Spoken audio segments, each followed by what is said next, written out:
Parents at an elementary school in Poway Unified say the administration tried to hide an allegation of physical abuse against a teacher from them and then put their children at risk by not removing that teacher from the classroom.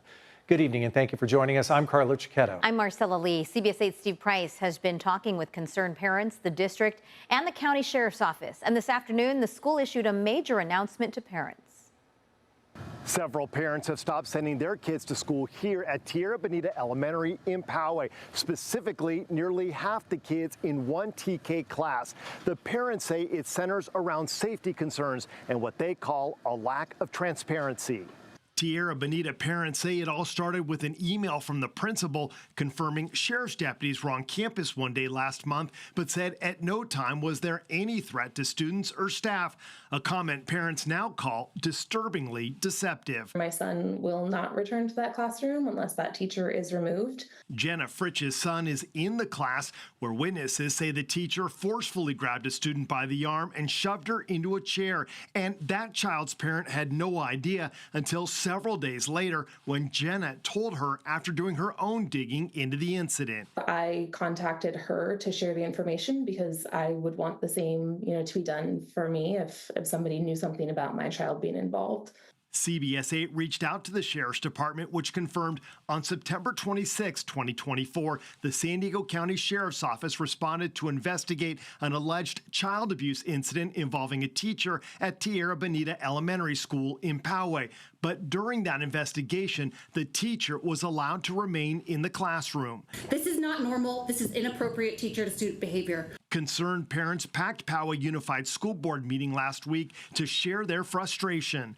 The failure to place this teacher on leave during that investigation speaks volumes, as the perception is that the district is more focused on protecting staff and wanting to limit negative exposure. Both the district and the Sheriff's Department later determined that no crime had occurred, but parents say the district never interviewed any of the children involved or their parents. It didn't feel like student safety was at the center of their thought process and their actions that were being taken. CBS 8 reached out to the district, and this afternoon they informed us that effective today, the teacher will no longer be in that classroom, saying a substitute will take over until a permanent teacher is hired. Parents say they are relieved, but add for now, their trust has been broken. In Poway, Steve Price, CBS 8. Thanks, Steve. Nearly 24 relatives of Eric and Lyall Menendez are calling for the LA County District Attorney to recommend their release from prison. Eric and Lyall killed their parents in Beverly Hills 35 years ago. They are serving life sentences without the possibility of parole at Donovan Correctional Facility here in San Diego. Today's news conference in LA was the largest gathering of the extended family since the brothers' sentencing back in 1996. CBS 8's Shannon Handy will share more of what family members had to say today. That's coming up in our next half hour. A new audit looked into the state's program to rehabilitate and rehome sexually violent predators.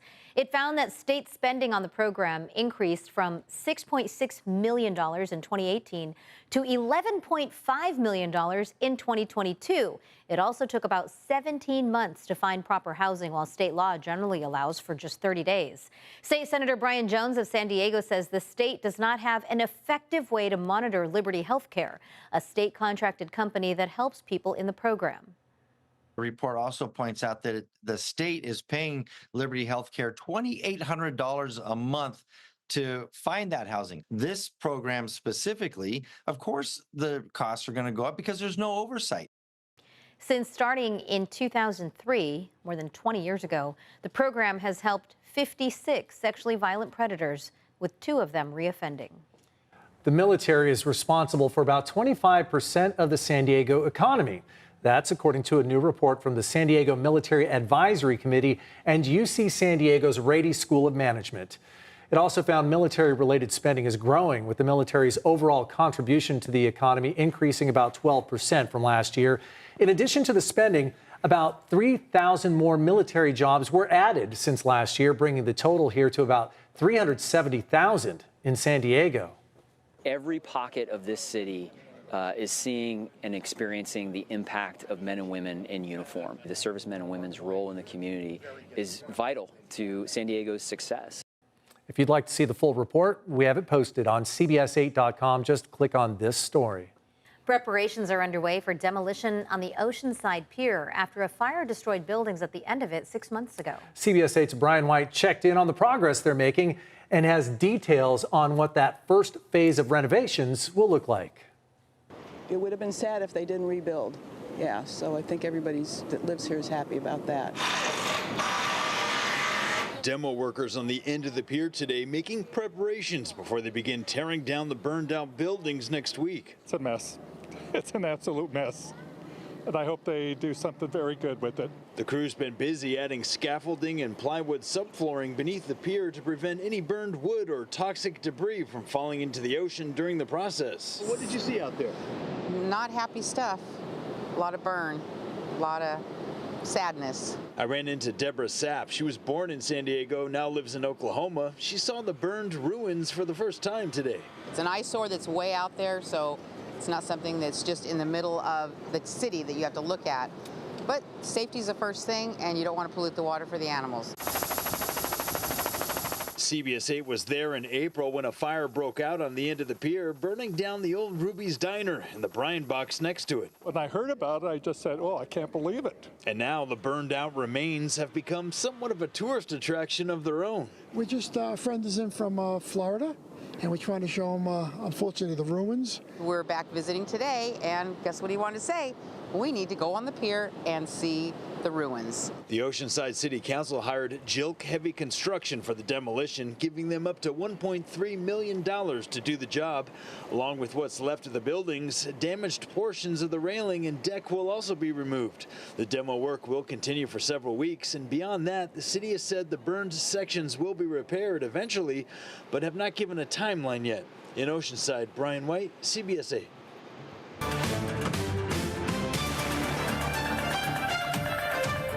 As the election nears, UC San Diego released a new study about voter trust. It found those who were told a past election took 6 days for results to be announced lost trust in the election process. But as CBS 8's Alex Lyall reports, that number jumped right back up when they watched a video that explains how ballots are counted. Make up for the distrust that comes from having to take so long to count these ballots if you communicate with voters about why that is. 10,000 Americans were surveyed last year on their attitudes toward trust in elections by the Yankelovich Center for Social Science Research at UC San Diego. Mackenzie Lockhart is an author of the study.